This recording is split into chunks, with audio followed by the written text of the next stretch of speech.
ಇಲ್ಲಿ ಇನ್ನೊಂದು ವಿಶೇಷ ಏನಂದರೆ ಸರಿಸುಮಾರು ಒಂದು 200 ಸಾಲಿಗ್ರಾಮ ಇದೆ. ಅದರಲ್ಲಿ ನರಸಿಂಹ ಸಾಲಿಗ್ರಾಮ ಆಗಿರ್ಬೋದು, ಸುದರ್ಶನ ಸಾಲಿಗ್ರಾಮ ಆಗಿರ್ಬೋದು. ಅದಕ್ಕೆ ದಿನನಿತ್ಯ ವಿಶೇಷ ಸಾಲಿಗ್ರಾಮ ಅಂದರೆ ಒಂದು ಸಾಲಿಗ್ರಾಮ ಬಂದುಬಿಟ್ಟು 5432 ದೇವರಿಗೆ ಸಮ ಅಂತಾರೆ. ಹಾಗೆ ಅದರದ ಒಂದು ಸಾಲಿಗ್ರಾಮದ ವೈಬ್ರೇಷನ್ ಎಷ್ಟಿದೆ ಅಂತ ಥ್ರೋಟು 14 ಕಿಲೋಮೀಟರ್ ತನಕ ಒಂದು ಸಾಲಿಗ್ರಾಮದ ಶಕ್ತಿ ಇರ್ತದೆ. ಹಾಗೆ ಇಲ್ಲಿ ಮೋರ್ ದೆನ್ 200 ಸಾಲಿಗ್ರಾಮ ಅಂದರೆ ನೀವೇ ಯೋಚನೆ ಮಾಡಿ ಎಷ್ಟೊಂದು ಶಕ್ತಿ ಇದೆ ಅಂತ.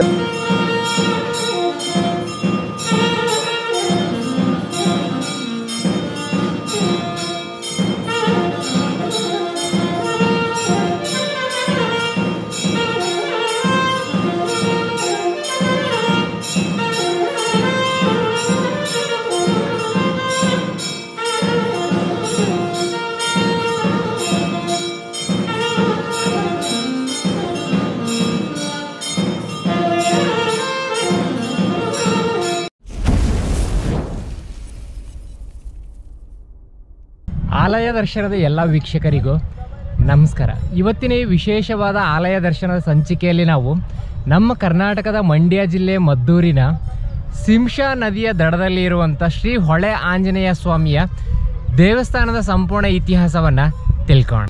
ನೀವು ಇಲ್ಲಿ ನೋಡ್ಬೋದು, ಹಿಂದ್ಗಡೆ ಸಿಂಶಾ ನದಿ ಹರಿತಾ ಇರೋದು ಕೂಡ ನಿಮಗೆ ಕಾಣಿಸ್ತಾ ಇದೆ. ಈ ನದಿಯ ದಂಡೆಯಲ್ಲೇ ನಮಗೆ ಶ್ರೀ ಹೊಳೆ ಆಂಜನೇಯ ಸ್ವಾಮಿಯ ದೇವಸ್ಥಾನವೂ ಕೂಡ ನಿಮಗೆ ಇಲ್ಲಿ ಕಾಣಿಸ್ತಾ ಇರ್ಬೋದು. ಸೊ ಹಾಗಾದರೆ ಈ ದೇವಸ್ಥಾನದ ಇತಿಹಾಸ ಏನು, ಈ ದೇವಸ್ಥಾನದಲ್ಲಿ ನೆಲೆಸಿರುವಂಥ ಸ್ವಾಮಿಯ ಶಕ್ತಿ ಮತ್ತು ಮಹಿಮೆಗಳೇನು ಅನ್ನೋದರ ಸಂಪೂರ್ಣ ಮಾಹಿತಿಯನ್ನು ನಾವು ಇವತ್ತಿನ ಈ ವಿಶೇಷವಾದ ಸಂಚಿಕೆಯಲ್ಲಿ ತಿಳಿಯೋಣ. ವಿಡಿಯೋನ ಶುರು ಮಾಡೋದಕ್ಕಿಂತ ಮುಂಚೆ ಇನ್ನೂ ಯಾರು ಆಲಯ ದರ್ಶನ ಯೂಟ್ಯೂಬ್ ಚಾನಲ್ನ ಸಬ್ಸ್ಕ್ರೈಬ್ನ ಮಾಡ್ಕೊಂಡಿಲ್ವೋ ದಯವಿಟ್ಟು ಮರೆಯದೆ ಎಲ್ಲರೂ ಕೂಡ ಆಲಯ ದರ್ಶನ ಯೂಟ್ಯೂಬ್ ಚಾನಲ್ನ ಸಬ್ಸ್ಕ್ರೈಬ್ನ ಮಾಡ್ಕೊಳ್ಳಿ. ಇದರಲ್ಲಿ ನಿಮಗೆ ಇದೇ ರೀತಿಯ ಹಲವಾರು ವಿಶೇಷವಾದ ದೇವಸ್ಥಾನಗಳ ಸಂಪೂರ್ಣ ಮಾಹಿತಿಯ ವಿಡಿಯೋಸ್ಗಳು ಸಿಗುತ್ತೆ. ಹಾಗೆಯೇ ಎಲ್ಲರೂ ಕೂಡ ಒಂದು ವಿಶೇಷವಾದ ಅಪ್ಡೇಟ್ ಕೊಡೋದಿದೆ. ಆಲಯ ದರ್ಶನದ ಪುಸ್ತಕ ಬಿಡುಗಡೆಯಾಗಿದೆ. ಇದರಲ್ಲಿ ನಿಮಗೆ 50 ವಿಶೇಷವಾದ ದೇವಸ್ಥಾನಗಳ ಸಂಪೂರ್ಣ ಇತಿಹಾಸ ಇರುತ್ತೆ. ಯಾರೆಲ್ಲ ಈ ಪುಸ್ತಕವನ್ನು ತೊಗೊಳ್ಬೇಕಂತ ಅಂದ್ಕೊಂಡಿದ್ರು ಇಲ್ಲಿ ಕಾಣಿಸ್ತಾ ಇರೋಂಥ ಒಂದು ನಂಬರ್ಗೆ ವಾಟ್ಸಪ್ ಅಥವಾ ಕರೆಯನ್ನು ಮಾಡಿ ತಗೊಳ್ಬೋದು. ಹಾಗಾದ್ರೆ ಬನ್ನಿ, ಇವತ್ತಿನ ಈ ವಿಶೇಷವಾದ ಆಲಯ ದರ್ಶನದ ಸಂಚಿಕೆಯಲ್ಲಿ ನಾವು ಹೊಳೆ ಆಂಜನೇಯ ಸ್ವಾಮಿ ದೇವಸ್ಥಾನದ ಸಂಪೂರ್ಣ ಮಾಹಿತಿಯನ್ನು ತಿಳಿಯೋಣ.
ಅಂಜನೇಯ ಗರ್ಭ ಸಂಭೂತ ಸುಗ್ರೀವ ಸಚಿವೋತ್ತಮ ರಾಮಪನ ನಮಸ್ತಭ್ಯಂ ಹನುಮಾನ್ ಪಾಯಿಮಾಂ ಸದಾ.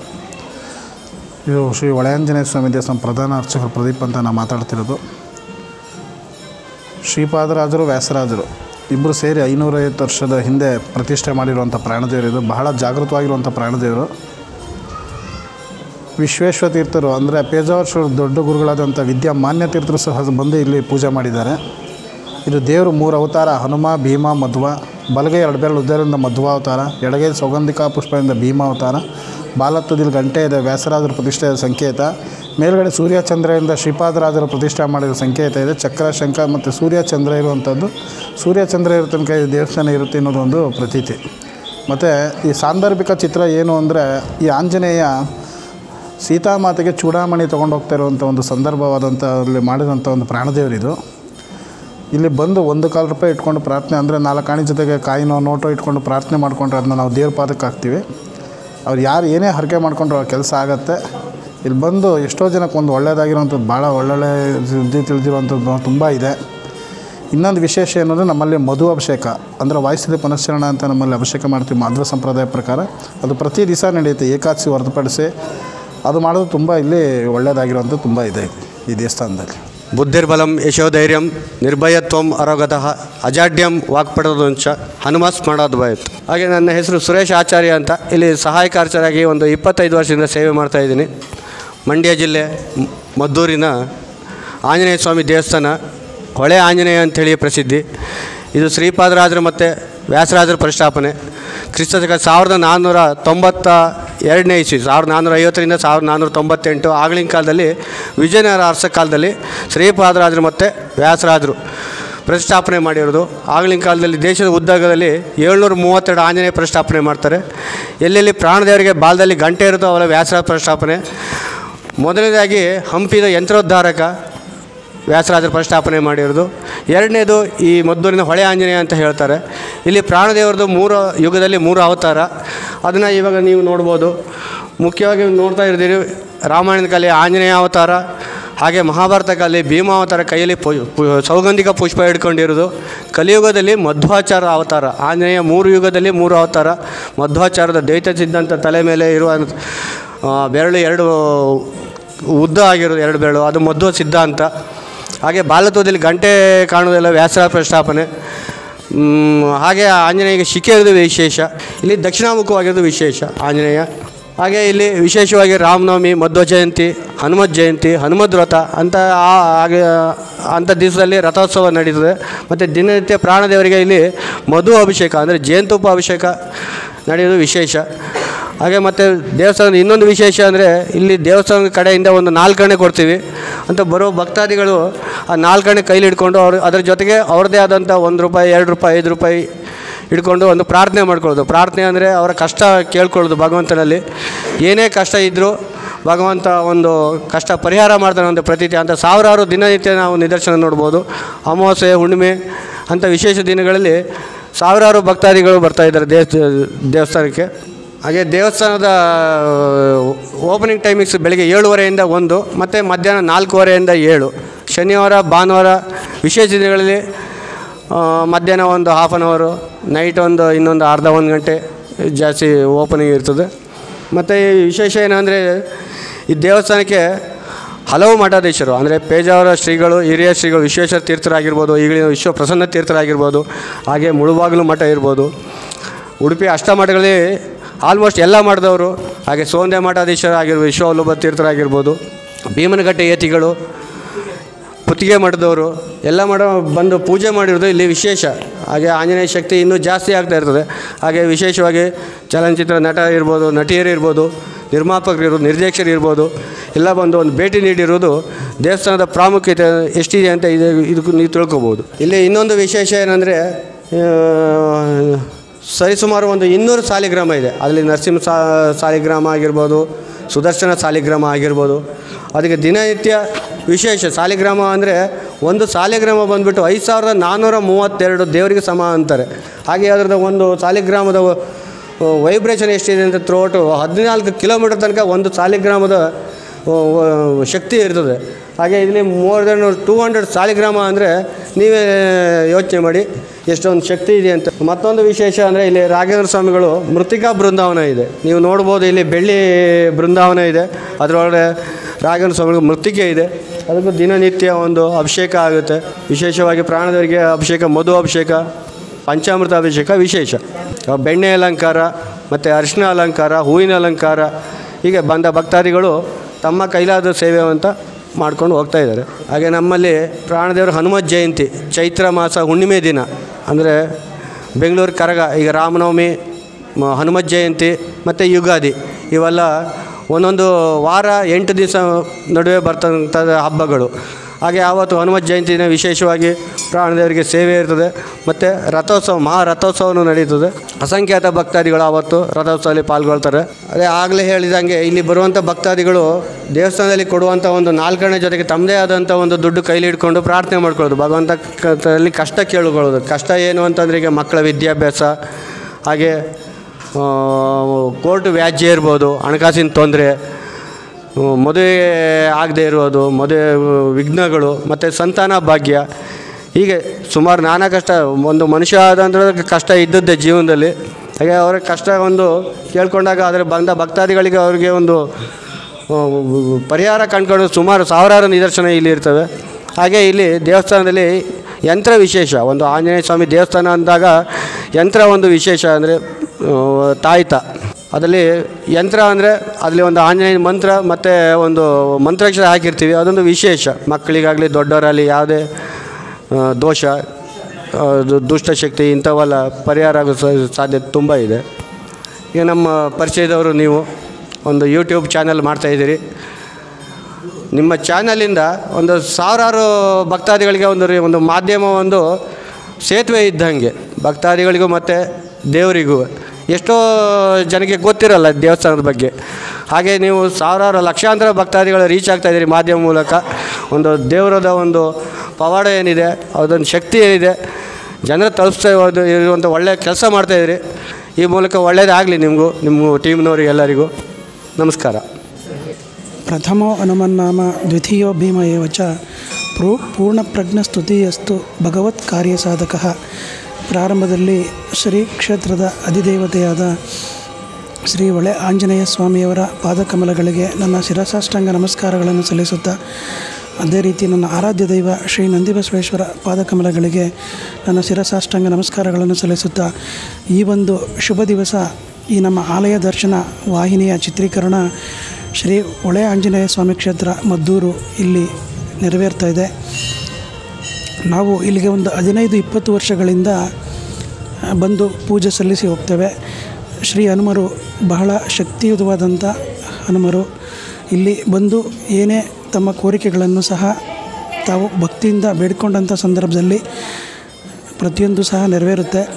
ಯಾವುದೇ ರೀತಿ ಕಷ್ಟಗಳು ಸಹ ಇದ್ದರೂ ಸಹ ಅದು ನೆರವೇರುತ್ತೆ. ನಾವು ಸರಿಸುಮಾರು ಒಂದು 15-20 ವರ್ಷಗಳಿಂದ ಇಲ್ಲಿ ಬರುವಂಥದ್ದು ಒಂದು ಪ್ರತೀತಿ. ಅದೇ ರೀತಿ ಈ ಒಂದು ಆಲಯ ದರ್ಶನ ವಾಹಿನಿಯವರು ಈ ಒಂದು ಶುಭ ದಿವಸದಂದು ಇಲ್ಲಿ ಚಿತ್ರೀಕರಣವನ್ನು ಮಾಡ್ತಾಯಿದ್ದಾರೆ. ಈ ಆಲಯ ದರ್ಶನ ವಾಹಿನಿಯು ಇನ್ನೂ ಅತ್ಯುತ್ತಮ ಮಟ್ಟಕ್ಕೆ ಹೋಗಲಿ. ಅದೇ ರೀತಿ ಈಗ ಸುಮಾರು ಚಿತ್ರೀಕರಣಗೊಂಡಂತಹ 50 ದೇವಾಲಯಗಳ ಇತಿಹಾಸ ಸಮೇತ ಪುಸ್ತಕ ರೂಪದಲ್ಲಿ ಬಂದಿದೆ. ಆಲಯ ದರ್ಶನ ಪುಸ್ತಕ ಬಂದಿದೆ. ಅದನ್ನು ಪ್ರತಿಯೊಬ್ಬರೂ ಸಹ ತೆಗೆದುಕೊಂಡು ಆ ಒಂದು ಸ್ಥಳಗಳ ಮಹಿಮೆಯನ್ನು, ಪುರಾಣಗಳನ್ನು ತಿಳಿದುಕೊಳ್ಳಿ. ಅದೇ ರೀತಿ ಆಲಯ ದರ್ಶನ ವಾಹಿನಿಗೆ ತಾವೆಲ್ಲರೂ ಸಹ ಸಬ್ಸ್ಕ್ರೈಬ್ ಮಾಡಿಕೊಳ್ಳುವುದರ ಮುಖಾಂತರ ಇವರಿಗೆ ಇನ್ನೂ ಹೆಚ್ಚಿನ ಸಪೋರ್ಟನ್ನು ಮಾಡಬಹುದು. ಅದೇ ರೀತಿ ಪ್ರತಿಯೊಬ್ಬರೂ ಸಹ ಪುಸ್ತಕವನ್ನು ತಗೊಂಡು ತಾವು ಅದರ ಜ್ಞಾನವನ್ನು ತಿಳಿದುಕೊಳ್ಳಿ. ಅದೇ ರೀತಿ ದೇವಾಲಯಗಳ ಇತಿಹಾಸವನ್ನು ತಿಳಿದುಕೊಳ್ಳಿ. ಎಲ್ರಿಗೂ ಒಳ್ಳೆಯದಾಗಲಿ. ಜೈ ಹನುಮಾನ್. ನನ್ನ ಹೆಸರು ಚನ್ನಕೇಶವ ಅಂತೇಳಿ, ಇಲ್ಲೇ ಮದ್ದೂರು ತಾಲೂಕು ಕೊಪ್ಪ ಬಳಿ ಕಣಿಕೆಂಪನದೊಡ್ಡಿ ಗ್ರಾಮದ ನಿವಾಸಿಯಾಗಿದ್ದು, ನಾವು ಇಲ್ಲಿ ಪ್ರತಿನಿತ್ಯವೂ ದೇವರ ಕೃಪೆಗೆ ಪಾತ್ರರಾಗ್ತಿರ್ತೀವಿ. ಶ್ರೀ ಹೊಳೆ ಆಂಜನೇಯ ಸ್ವಾಮಿಯವರು ಕದಂಬ ನದಿ ಅಥವಾ ಶಿಂಷಾ ನದಿ ದಡದಲ್ಲಿ ಇದ್ದು, ಈ ಮದ್ದೂರು ಪಟ್ಟಣದಲ್ಲಿ ಸರಿಸುಮಾರು 4 ದೇವತೆಗಳು, ಅಧಿದೇವತೆಗಳು ಆಸೀನರಾಗಿರ್ತಾರೆ.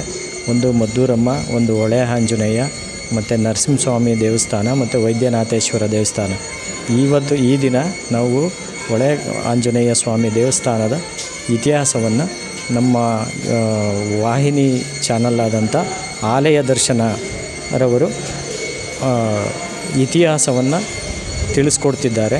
ಅವರು ಈ ಯೂಟ್ಯೂಬ್ ಚಾನಲ್ ವಾಹಿನಿ ಮುಖಾಂತರ ಮತ್ತು ಅವರು ಒಂದು ಪುಸ್ತಕದ ಮುಖಾಂತರ ಈ ಸ್ಥಳ ಪುರಾಣ ಮತ್ತು ಈ ದೇವಸ್ಥಾನಗಳ ಇತಿಹಾಸವನ್ನು ತಿಳಿಸ್ಕೊಡೋದಕ್ಕೆ ಪ್ರಯತ್ನ ಮಾಡ್ತಿದ್ದಾರೆ.